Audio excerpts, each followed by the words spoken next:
So we want to give our guest as much time as possible today, so we're going to get started on time. I'm going to read a somewhat formal introduction here.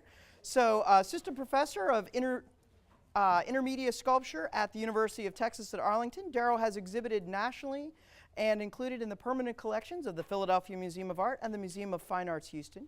He received grants from the Joan Mitchell Foundation and the Peter Reed Foundation, and served residencies at UCross Foundation, the Wasayak Project, and the Houston Center for Contemporary Craft.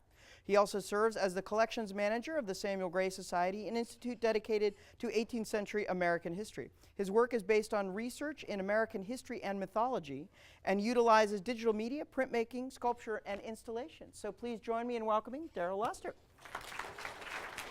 Thanks, folks. Thank you all very much. Thank you, James, and thank you to the university for having me. Thank you all for being here. I'm going to talk to you rather frankly today about my artistic choices, my artistic strategies, my influences, the decisions I make, and how I make them. I offer this to you all in a way to explain to you that this is rather strange for me, at least in the last several years.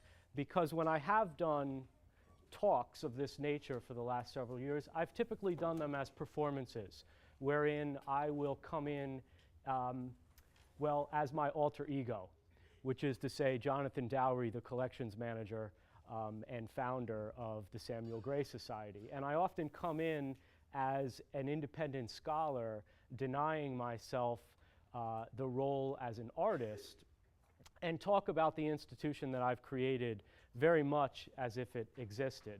So the first thing I'm doing for you all today, as a part of this frankness, is to tell you that the Samuel Gray Society exists basically in the bedroom of my home on my laptop. Okay? It's something that I don't often give away. But I wanted to give that away to you all today as a way for you to kind of get into the working processes inside my head so that you, as young artists, can begin thinking about how you might begin to develop similar processes that are relevant to your own work. Okay? As an artist, I'm an artist who is deeply, deeply interested in history, and in particular American history. But my research in history is done through the lens of an artist. I am an artist looking at history, which is to say that I'm dissecting history. I'm trying to take it apart to unravel its mysteries, to look at its contradictions, to view its beauty, and in fact, its horror. I think one of the ways in which one can define an artist rather successfully is as a cultural critic, one who challenges the assumptions and the traditions of his or her community. Okay? That relationship need not be aggressive in any way, but rather symbiotic, in that the way one moves forward towards knowledge is through a kind of critical inquiry, right? So that's what I'm looking to do. And that's why I'm very, very interested in American history, because in a way it defines who I am, both consciously and unconsciously, and of course it defines a kind of national identity that we all share in some part. As opposed to the large, grand, iconic American histories, I'm more interested in the arcane micro-histories of various geographical communities or peoples that are defined very, very concretely through things like local legend or lore or significant events that deeply affect that community, like, for instance, the flood of 1900 affects Galveston, Texas, or like a drought might affect an agrarian community in Iowa, right? I'm very interested in the way that those smaller, isolated histories create a kind of fabric around which a community is built.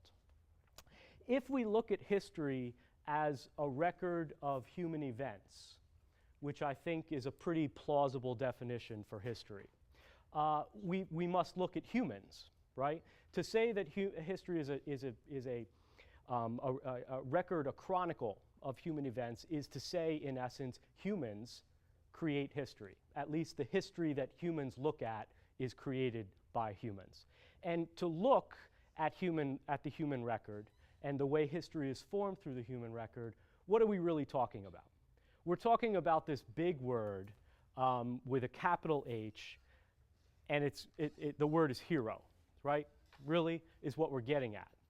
We're looking at the way in which, or I like to look at the way in which the human record is transformed and written through heroism and what we call heroes, iconic individuals who have the capacity to change, to transform our world. That's really what we're talking about when we look at history. At least that's what I'm really investigating for this body of work I'm about to present to you all. Okay?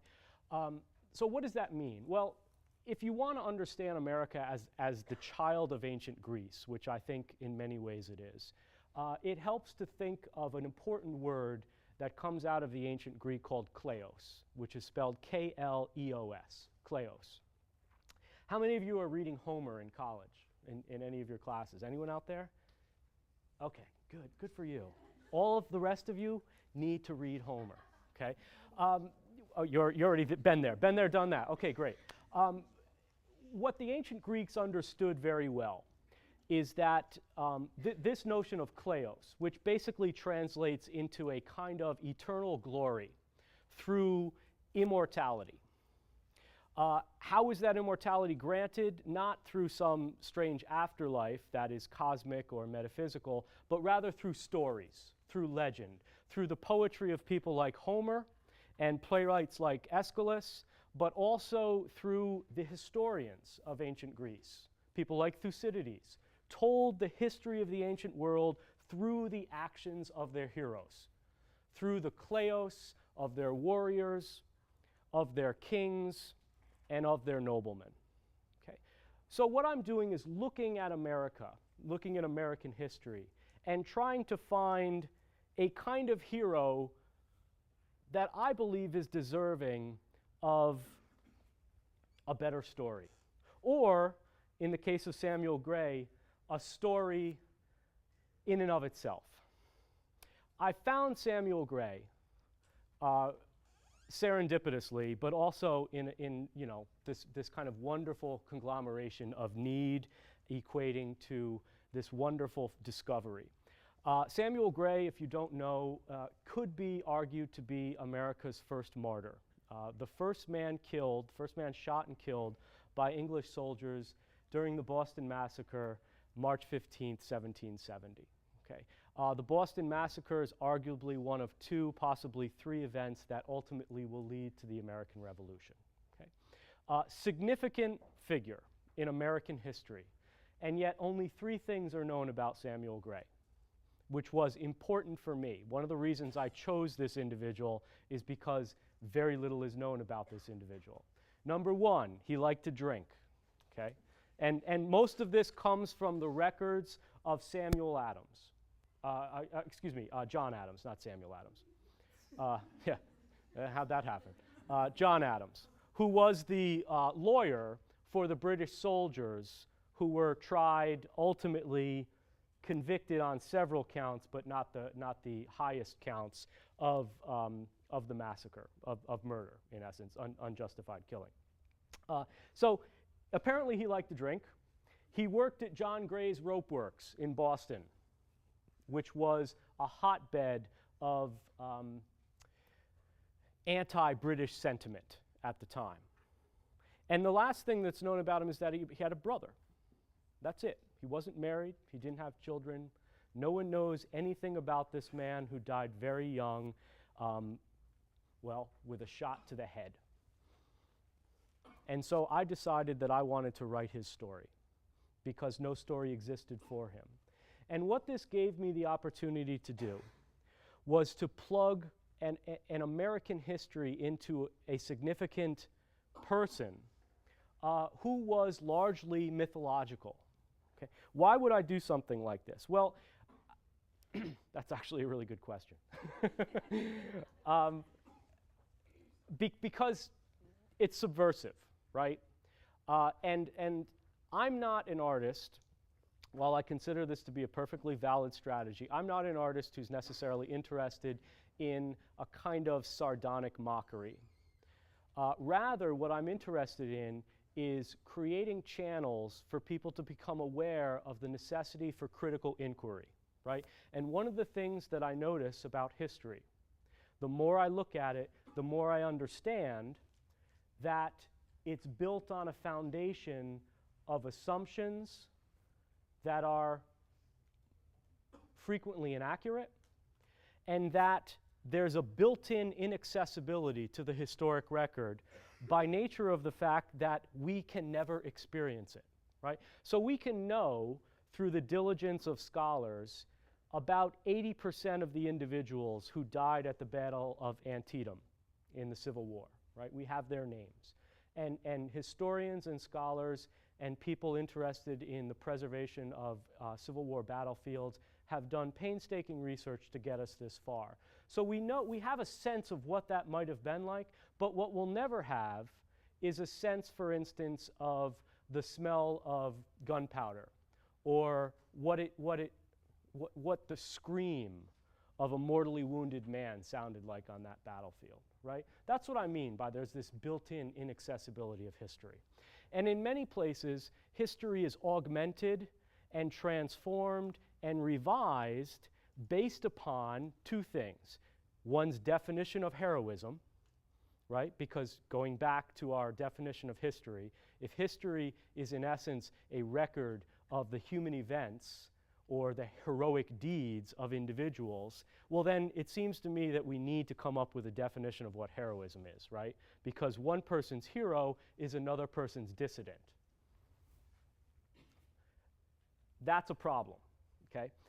The other thing that seems to happen, and that happens, I see it happening increasingly in the contemporary era, which is part of the reasons why I came up with this web project, is that history is being revised based upon a predetermined ideology or a partisan political viewpoint, right? You all see that happening, whether it's happening on the left or whether it's happening on the right of the political sphere in this country. You see it happening, and it happens on both sides, right?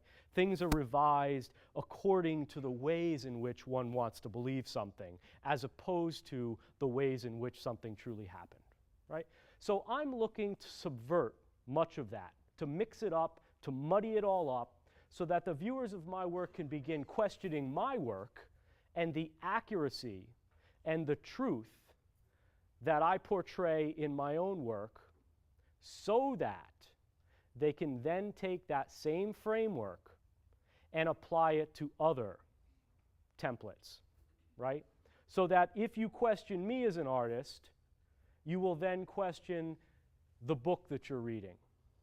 You'll then question the news report that you just heard. You'll then question the political rally you just attended, right?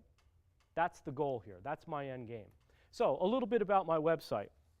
The Samuel Gray Society, as you see here, samgraysociety.org, is now in its 4th year of existence, and I have painstakingly created this website to portray nothing but real, accurate facts as far as I can determine them at this point in history. There is nothing on this website that is wrong, as far as I know.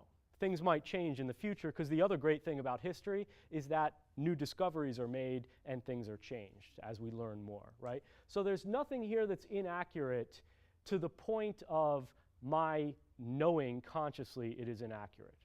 However, almost everything on this website is out of context. And it's important to understand that. So when people ask me, is this all real? I say, absolutely, it's true. It's totally 100% true. But it's completely out of context. The narrative is not linear. It's circular. And so if you come to this website, you can see at the top there are a bunch of links, and I'll just scroll through a few for you. We have the Samuel Gray story here, which is important because every historic, I'm influenced by a lot of these historical associations, right? And for those of you who have some interest in this, I encourage you to surf the web and try to find some of them. The arcane ones are the really good ones. Like, for instance, the National Association of Oddfellows, awesome, okay? There's the Philalethes Society, which is a national Masonic society, is a really cool organization. There are other organizations that are more geographically focused. For instance, there are many, many Confederate historic associations, and one here in Texas that is a Texas-wide Confederate association. There are also ones dedicated to smaller communities throughout the country. And they're very, very interesting, and they're often, what they share, whether or not they might share your interests, they all share a kind of earnestness, a dedication on the parts of those people who form these societies and who keep their records to the legacies of their communities. And I actually hold that pretty dear. I think that that's pretty vital and pretty important. And I'd rather talk to these folks than an historian at Yale, to be quite frank, because they have better stories, first of all. And I'm interested in stories. So I created the Samuel Gray story, the society story here, with a great deal of, well, it was a liberal undertaking, let's put it that way, okay? I first of all projected the society's existence back 200 years, but I used information that is accurate outside of the context of the Samuel Gray Society existing, to make that happen. So the foundation upon which this story is built is accurate, it just has nothing to do with my foundation.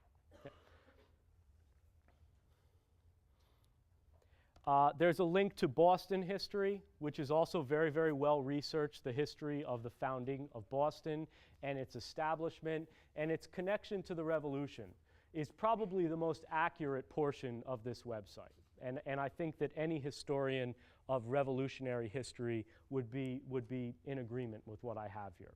I'm quite proud of this. And this comes with the undertaking of traveling to Boston, of traveling to New York, of traveling to these places, research centers, the Library of Congress, the National Archives, and actually getting hold of this information firsthand. This is an undertaking I hold pretty dear. I'm from New York, and so I included a section on New York history when I was on a residency in New York several years ago and underwent an archaeological project, which was kind of fun. You know, every good historic organization dives at least partially into the archaeology of its area because that is a way in which you discover facts. And so I went into New York, let me go into the archive here, and I started archiving projects. And I archived material culture, I archived technology, ephemera of the 18th century, and this is where I got a little more playful. I also started archiving my own work. So if you look at the Samuel Gray Society archive, what's there intermixed with real 18th century material culture is my own art. And in some cases, I specifically made it to look antiquated. In some cases, it looks contemporary. So again, I'm placing myself in the position to be outed, right? An onlooker, a viewer of my website who spent some time with it and who's curious and gives it some attention will begin to very clearly realize that things are wrong, things are amiss, things are awry. And then through that, then you begin to take that next step, right, into questioning authority in this case, right? One of the things I tell my students all the time is just because it's on a website doesn't make it true, right? Wikipedia. How many of you guys have cited Wikipedia before in papers? Don't cite Wikipedia, okay? Wikipedia has quoted my website. I'm not joking, they have. It was actually a big moment in my artistic life when Wikipedia referenced me. Completely erroneously, by the way. But again, it's part of my game, part of what I'm interested in. So I have a scrimshaw collection online. Some of these are real, some of them I have made. They're all real, of course, but some of them are made by me, some of them pre-exist. There's also an ephemera collection, mostly of paper documents. Show off my Photoshop skills here a little bit. This is a photograph from World War II of an air crew on which I have you'll see on the fuselage of the airplane there, of the bomber, I've placed the Samuel Gray seal.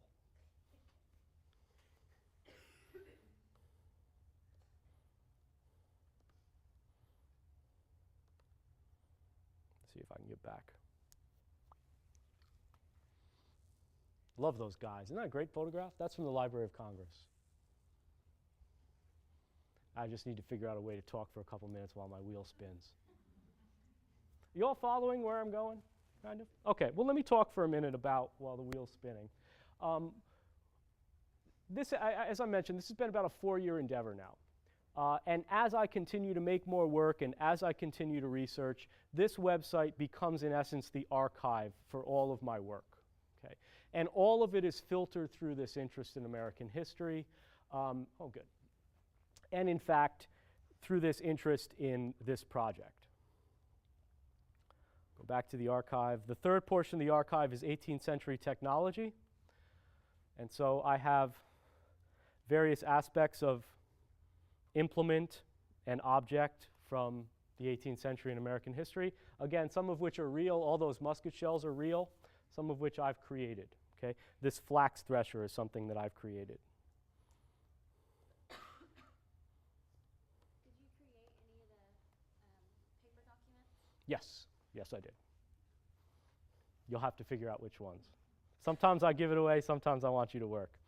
There's a couple of special projects down at the bottom. The archaeological project that I was referring to before is called the Wassaic Excavation Project. I was able to attend this residency in rural New York on a farm that gave me a great deal of space to basically recreate a dig, an archaeological dig, that was based upon a real flood in the area during the year 1790. And what I posit, by the way, this was a nice moment because this was the same time that the foundation for the new World Trade Center site was being excavated in New York. Okay, you may have heard through the news, but they actually, when they dug up the old World Trade Center to re-pour the foundation for the new Trade Center that summer, they found amongst the fill in that area an old trade vessel, a ship, buried underneath the World Trade Center. Anyone hear about that on the news? Yeah, so I had like every artist friend I know emailing me the link to that story as I'm digging up my own boat in Wassaic from the Revolutionary era. So I posited that the flood of 1790 took this boat from the Hudson River, where a great deal of fighting occurred in the Revolutionary War, and kind of somehow placed it in this farmland. And then when the waters receded, there it lied, and there it rotted, and over the course of 200 years was buried. And this is actually reverse archaeology, because really what I started with was digging the pit, and then I had to put the boat down there, and then of course I had to cover it up. So my photographs were taken backwards, in essence. And so here are some photographs of the site. This is the ship.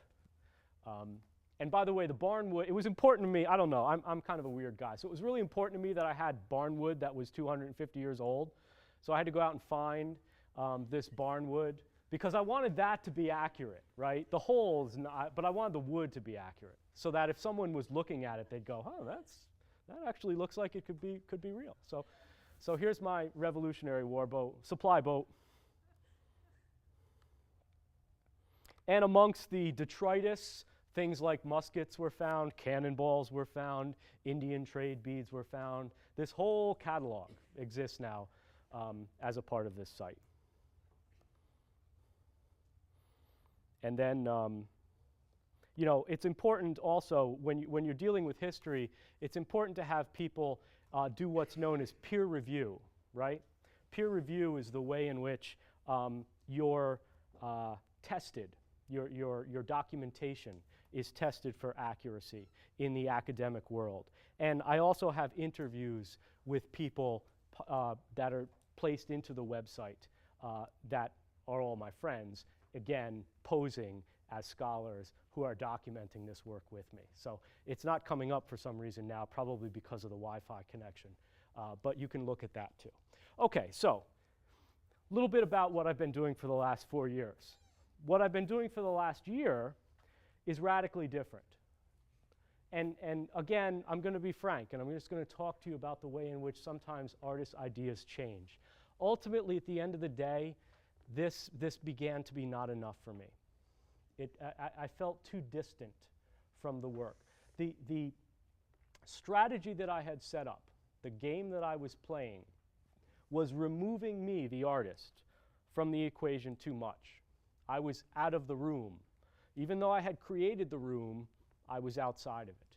Ultimately, and oddly enough, at the same time I began to do a lot of genealogical research on my own family's history, because my family is not a close family, and I have this interest to learn a little bit more about things, right? So I began to look at history from a more personal perspective. And I decided about a year ago that I need to become a larger factor in my own work. Okay? And I began to take off the costume, quite literally. And I haven't done a performative talk based upon this body of work in probably almost a year now. So what I'd like to do for the second half of today is show you 2 short videos that I have made which deal with history, and which deal with history in a more personal manner than this more academic manner that I previously was working through. And I'll go ahead and show the first one, which is 7 minutes long, and then I'll talk a little bit about it, and I'll show the second one, which is 6 minutes long, and then I'll allow you to ask me questions for the remainder of our time together, okay? Sound good? All right.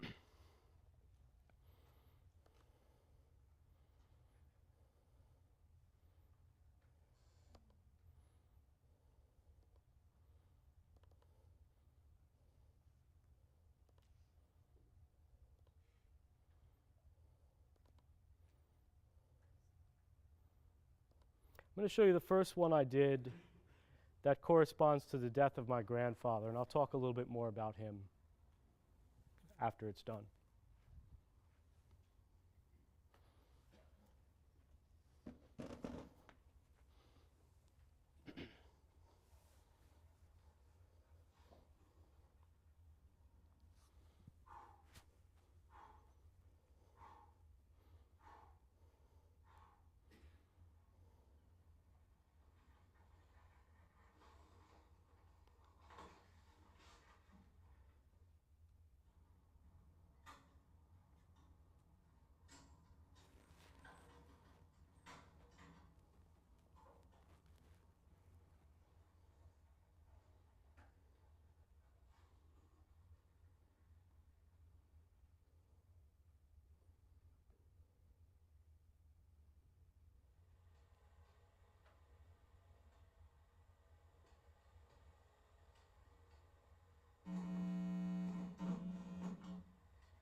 I'm thinking with time, maybe I won't show the second.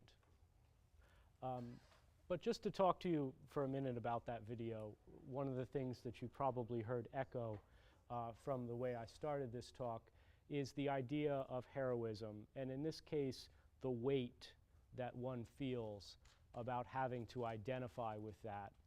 And as the son of a tough guy who was the son of a tough guy who was the son of a tough guy, I'll admit to worrying about that a great deal. Part of my identity as a man is encapsulated in the things that my father and grandfather told me. The funeral scene that you saw in that video was my grandfather's. And just to give you an example of what I'm up against, my grandfather was a veteran of World War II, Korea, and Vietnam, a lifetime firefighter who lived to the age of 92. Thanks, Gramps. He was a pretty important figure in my life, and left this earth a couple of years back. And so I created that video in part out of my need to kind of pay him some props, to give him some honor, to pay him some homage, which is what I care to do with a great many of the historical figures that I work with. I never thought I'd be doing it with one so close to me. And so the work that I'm doing now has not only an identification with me as an individual, but it's much more personal, as I hope was clear within that short work. I wanted to show you another one, but I think I'd rather have, well, you tell me. Do you all want to ask questions? Do you want to talk?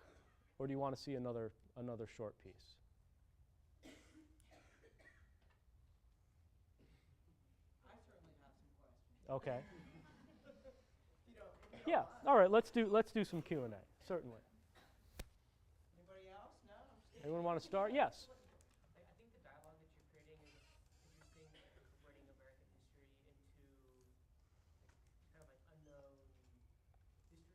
Mm-hmm. How do you address like gender and race in your art, I guess? Well, those are fascinating, because if you understand history the way that I like to think about it, as being a record of human events, and then within that a kind of record of heroism, what you also have is a tacit understanding that that story, that chronicle, is written by the victor, right? It's written by the hierarchy. It's written by the dominant.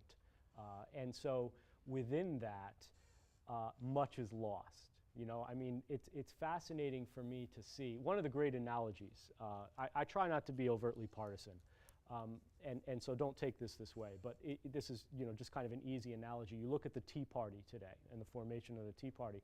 They're using a kind of rhetoric that in a nebulous way attempts to hearken back to this vision of the founders, which would of course mean, well, women can't work or vote and are property, and we return to slavery, right? So one of the things that interests me about the micro-histories of groups that could be considered minorities at any one time within the national discourse is how those histories become empowered once, and known, first of all, known and then empowered once those minorities take a step into majority culture. But also, I'm interested in the way in which they were neglected prior to that. And some of the images that I showed dealt with that in the video, because it's something of interest to me. I have Mohawk blood through my grandmother, and so I grew up pretty much not knowing that until I was an adult, and so I have it. If it's embedded in my own life, clearly it's embedded in our culture, right? You probably saw that the state of Texas changed the curriculum for public education over the summer for social studies classes, and they took out someone like Che Guevara and they put in someone like Newt Gingrich.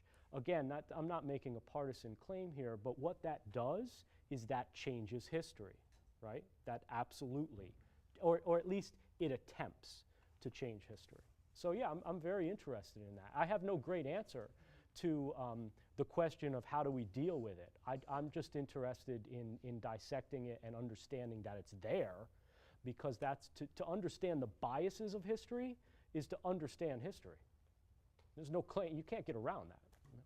Good question, really good question. Others? You got me for 7 minutes, folks. James? How do you, well, being focused on objects and making and things like that, how do you sort of navigate or decide what you make versus what you label or appropriate, or if you're making something to appear as an artifact versus right next to other actual artifacts? Yeah. Well, it's a good question, because research is important to me. And research should be important to all of you out there too, by the way. It's, to me, the difference between a good piece of art and an average piece of art is just that extra level. It's just that extra level of research and articulation of that research. And so, if I'm thinking about a particular format for a body of work, the first thing I'm going to do is think about whether or not there is a social science that can actually address what I'm trying to do better than art. And so, for instance, I appropriate archaeological methods a great deal. One of the reasons why I'm really proud to show that excavation project is I painstakingly researched the way in which said excavations occur in the field, right? And I wasn't able to marry it completely because I don't have the technology. But I was able to make it look pretty dang good, in my opinion, right? And that was important to me. Also, anthropology is another social science that I'll appropriate a great deal in terms of, there's this great anthropological argument amongst scholars out there. What's the more valuable record for understanding the ancient world? Is it the object or is it the word? Right? Because we have those two things. We have objects, we have text. Which is more vital? Obviously, as an artist, I'm kind of gravitating towards the thing, right? The object. And I imagine many of you out here would be. Most people consider the text to be dominant. But what happens when the text says something and the artwork says something different? Who wins, right? And that's the great anthropological battle that takes place among scholars.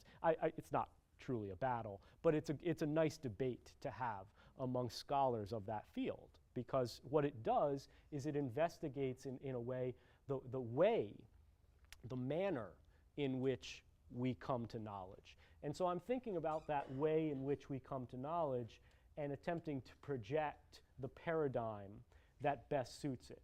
The reason I started working in video is because I wanted to tell the story of me a little bit more than create a document about time. And so I turned to video because it seemed the most immediate and also allowed me to get vulnerable, which I don't do very much. And that was kind of a big deal for me to show all of you guys.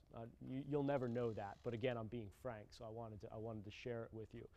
To make myself vulnerable in something like that is not easy for me, which is part of the reason why I dress up as other people, right, when I talk.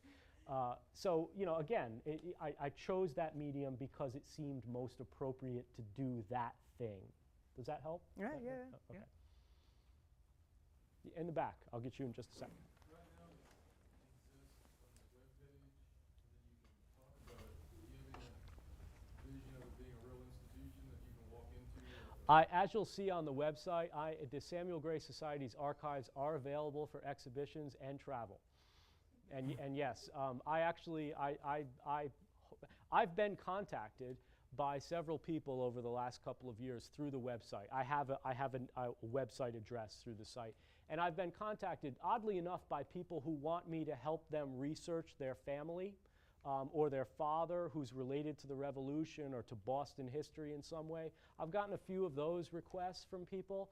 I've never got a request for an exhibition, but that would be kind of a dream come true, yeah, to take over an institution and turn it into mine. I have plans, I have blueprints. You had a question here? Before you started with this project, do you have any linear characters you're trying to work with, or is it just straight to the Samuel Gray project? You know, that's another really good question. I was trying for not very long until I came across Samuel Gray. And oddly enough, I was driving to school one day, and I had NPR on, and it was the anniversary of the massacre. And so I was just listening to this little 5-minute, news story on my way to work. And as soon as I got in, I started hitting the Google, and there it was. All of a sudden, it clicked. So I didn't have another figure that I was looking at, except initially I was looking at Crispus Attucks, who was the second man killed in the Boston Massacre. The interesting thing about Crispus Attucks is that he is largely assumed and in many ways verified to have been a slave. And so African Americans have kind of adopted him as a really early figure of empowerment for the abolition movement, but also obviously within black history. It's also understood that Crispus Attucks was at least partially Indian. And as I'm also partially Indian, I was thinking, well, gosh, I need to use this guy. At the end of the day, I didn't want to take him away from the communities who were already so invested in his legacy. I didn't want to pull him out of the people's lives that he was so much a part of and challenge that. And that was, to me, that was, I made that decision based out of reverence in many ways. Good question. Yeah. When actually making your pieces, how do you go through like an aging process? Oh yeah, I'm a forger. I am such a fraudster. Yeah, absolutely. I have actually had the good fortune of knowing many people within the conservation field, and I have actually quite a good friend who works in the conservation of antiquities. And he has, I won't reveal his name, but he has, in essence, helped me by offering me tips on how to antiquate things, because he understands how to recognize a forgery as a part of his own scientific inquiry. Yeah. So through your art, you also do science. Like, would you consider your art more scientific than artistic? Only in the sense when I need to do something very specific to make an end product. So for instance, and ceramicists know this, right? When you need a good red, there's only a couple of ways to get a good red, right? And so that's what you got to do. And yeah, there's chemicals involved in that. There's a kind of alchemy to that. But at the end of the day, you're still making clay objects, right? So I'm an object maker who at times has to utilize very specific methodologies to get a result that I want. But beyond that, I don't consider myself a scientist in any way. There was one more? Yeah. With your new body of work, now you're doing stuff that's personal. And before you were saying you're taking the social sciences to help you present it in Yeah. a manner of presentation, I guess. When it's now your own personal history, what are you doing to have that same kind of presentation, or are you finding different methods of doing so? Yeah, I'm obviously the newer work is much closer to me, and I've yet to find a way to frame it. In fact, you all, believe it or not, are the first people besides my wife to see that video publicly. It's going to be in an exhibition in Dallas in January, so this was a prep run for me in many ways. But it's going to be a part of a larger installation, so it won't be seen alone the way you saw it today. And in terms of being able to frame it and to discuss it in terms of a larger, broader context, I kind of haven't gotten there yet, except to say that, again, my interest in history, oddly enough, has led me to myself.